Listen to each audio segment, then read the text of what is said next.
Nós já estamos aqui, louvado seja Deus, na segunda quarta-feira, falando sobre o livro de Tiago, a epístola de Tiago, louvado seja o nome santo do Senhor.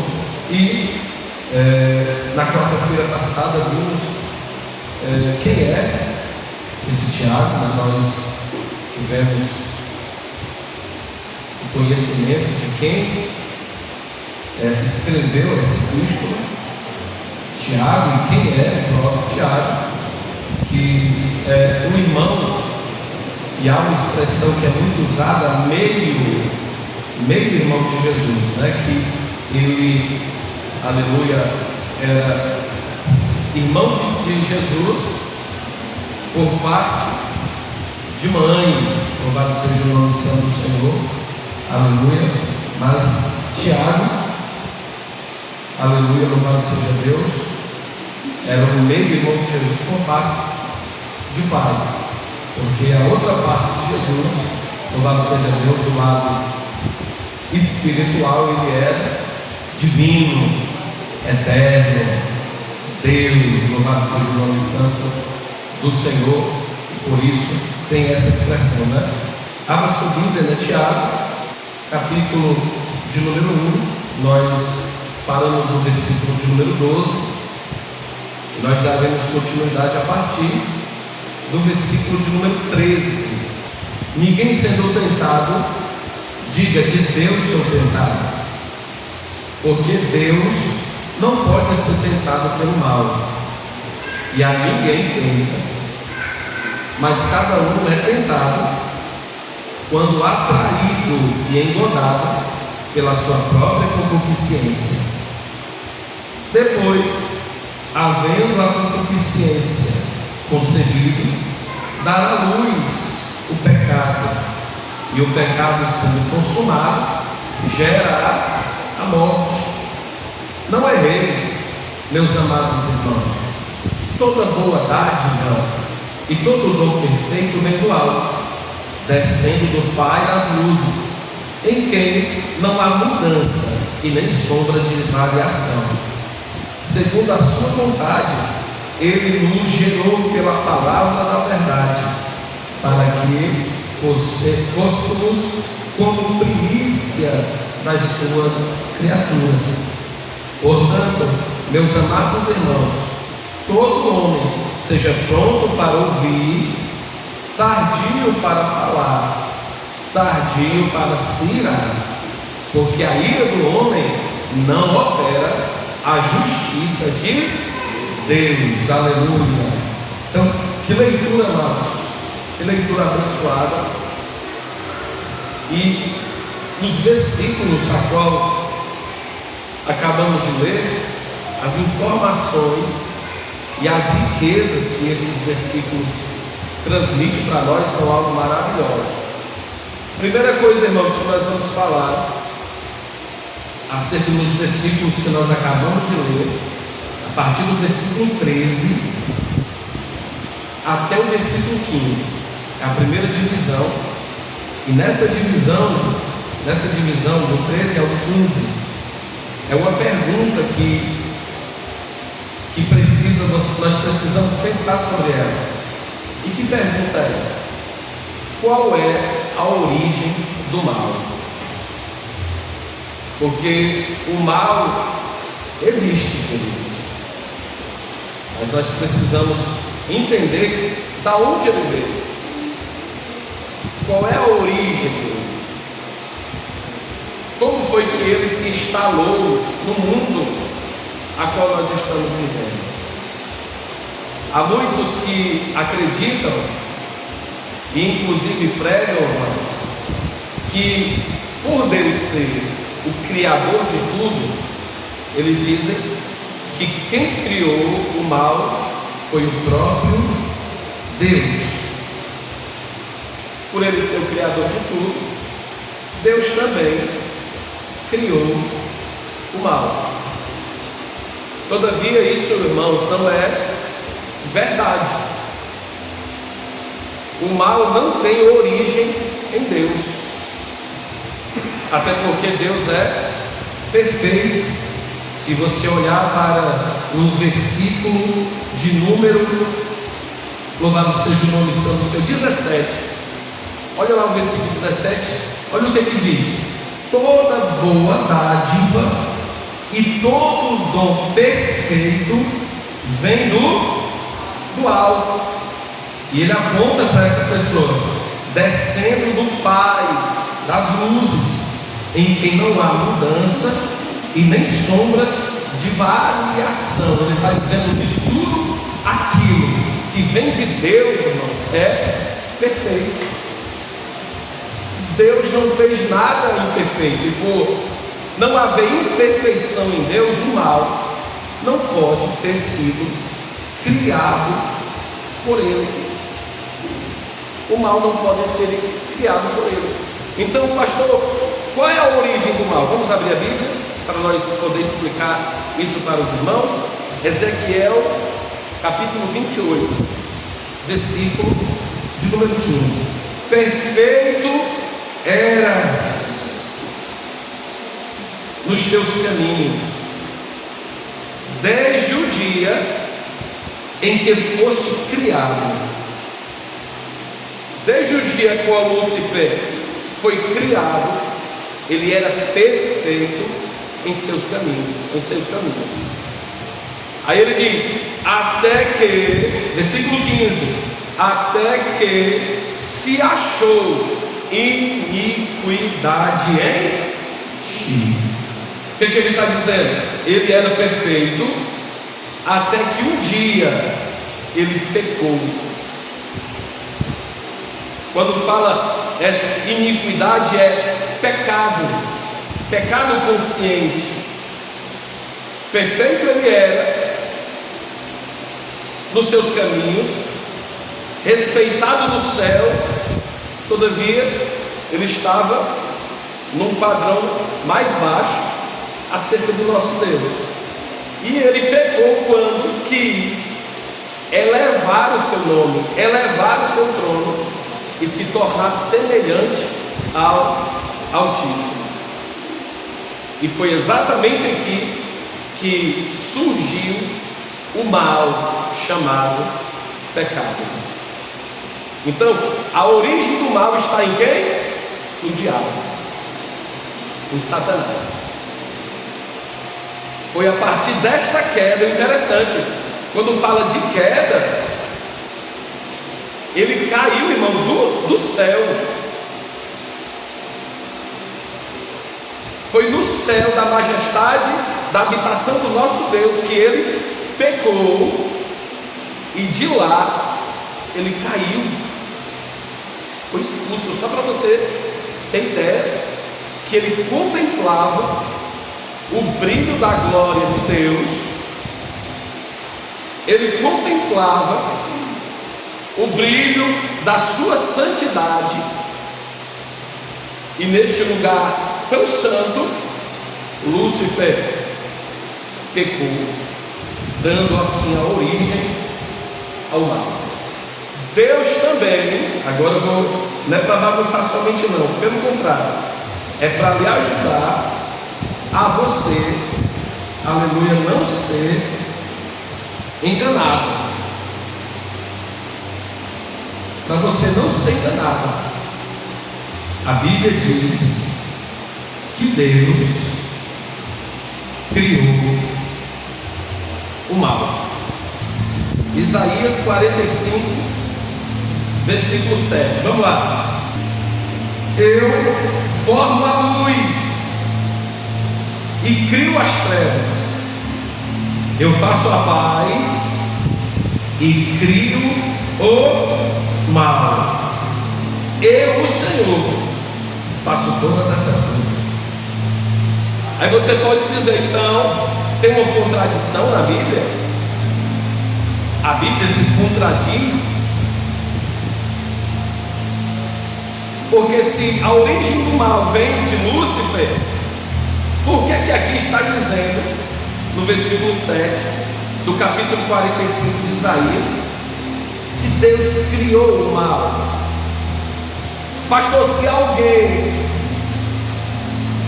me interrogar sobre isso. Como é que eu saio dessa situação? Como é que eu saio daqui? É simples, querido. Verdadeiramente a origem do mal foi o diabo. Eu quero que você agora coloque a mente para funcionar. Quando o diabo pecou, e lá no Éden fez o homem também pecar, tentando a mulher, enganando a mulher e tentando o homem. Quando o homem pecou, o que foi que aconteceu? Vocês lembram? Quando o homem pecou, logo o homem precisava, irmão, ser punido. E eu lhe pergunto, qual é a punição do pecado? Quem sabe que é a punição do pecado? A morte, irmãos. Romanos 6, 23 está lá. Anote esse versículo. Romanos 6, 23. Está lá escrito: e o salário do pecado é a morte. A continuação do versículo diz: e o dom gratuito de Deus é a vida eterna em Cristo Jesus, o nosso Senhor. Romanos 6, 23. Então, quando o homem pecou, logo ele recebeu a recompensa ou a punição. Lembra disso, lembra dessa palavra, punição. Deus, irmãos, criou por necessidade, por ocasião do pecado, Deus criou um mal necessário. Você pode repetir comigo? Mal necessário. É o mal como punição, é o mal como recompensa. Logo, se Lúcifer pecou, qual é o mal que sobreveio contra ele? O afastamento de Deus. Ele foi lançado para a terra. Quando o homem pecou, quando o mal entrou no coração do homem e ele assim pecou, qual foi o mal necessário que veio sobre a vida dele? A morte, como punição. Foi exatamente este mal que Deus criou, irmãos, a punição pelos nossos pecados. Chama-se de mal necessário. Mal que pune.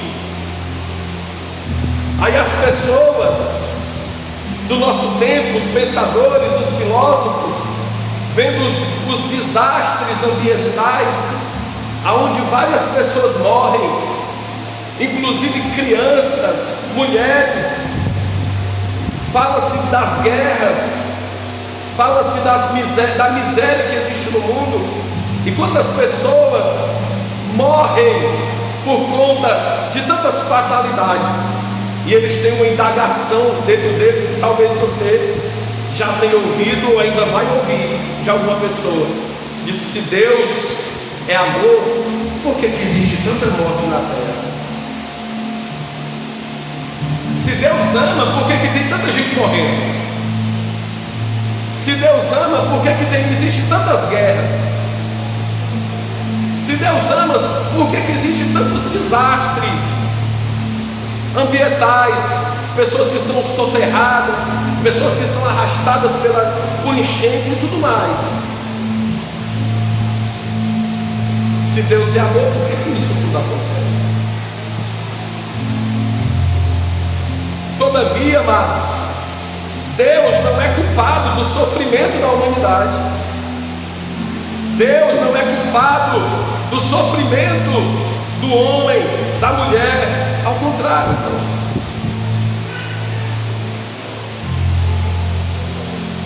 O principal culpado do sofrimento humano é o próprio homem. São as próprias pessoas que se afastam de Deus, que se distanciam do Senhor, que se prostram aos seus ídolos, que menosprezam a palavra E quando esse mal necessário sobrevém contra a vida deste povo, isto é consequência exatamente das suas escolhas. E por isso que a Bíblia diz: de que se queixa o homem? Queixe-se o homem dos seus próprios pecados e delitos. Queridos, pecado, maldade do coração, iniquidade gera para a nossa vida um mal necessário, irmão. E o mal necessário que foi criado por Deus para punir o pecado. Pastor, então nós estamos perdidos? Não. O versículo 23, ele dá a situação. O salário, vocês estão sofrendo por conta do salário do pecado, que é a morte. Mas em Jesus, aleluia, o dom gratuito de Deus, irmão, olha isso, o dom gratuito, que é a vida eterna, aleluia. O dom gratuito de Deus é a vida eterna em Cristo Jesus, o nosso Senhor. Aí eu tenho outra pergunta para você, anote aí a pergunta: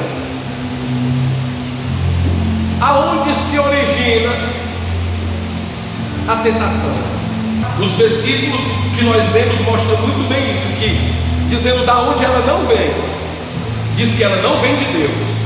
Olha o versículo de número 13: ninguém sendo tentado diga, de Deus sou tentado, porque Deus não pode ser tentado pelo mal, e a ninguém tenta. Então a origem da tentação não vem de Deus, a origem da tentação não vem do diabo. Não é interessante? O mal foi criado, teve origem do diabo, em Satanás. O mal necessário como punição em Deus. Mas a tentação não tem origem em Deus e também não tem origem do diabo. Ela se origina onde? Ela começa onde? Versículo 14, olha isso. Versículo 14: mas cada um é tentado quando atraído e engodado pela sua própria concupiscência, depois havendo com a concupiscência concebido, dá a luz ao pecado, e o pecado sendo consumado gerará. Então, querido, a origem do pecado é dentro de nós. A origem da tentação é dentro de nós. É onde tudo começa. É onde as tentações que te oprimem,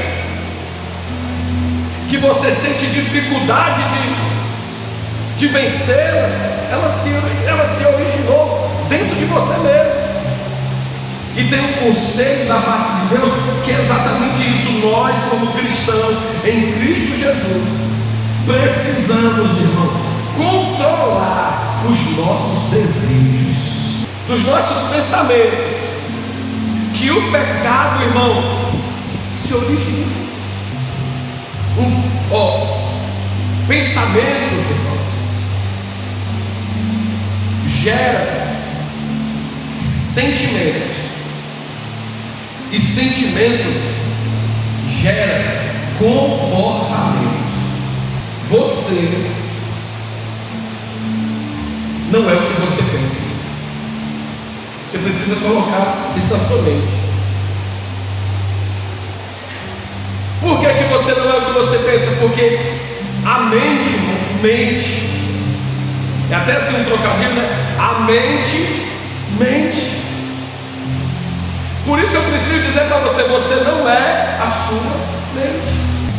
A nossa mente diz, prega peças, irmãos, prega peças na nossa vida. A nossa mente mente para nós. A nossa mente faz com que nós nos precipitamos com pré-julgamentos, com acepção de pessoas, com eu não vou com a cara de alguém, de outro. Coloca-se, isso vem no pensamento, e de repente você concebe esse pensamento, é isso mesmo. Mas, querido, a mente mente. A nossa mente é caída, irmão.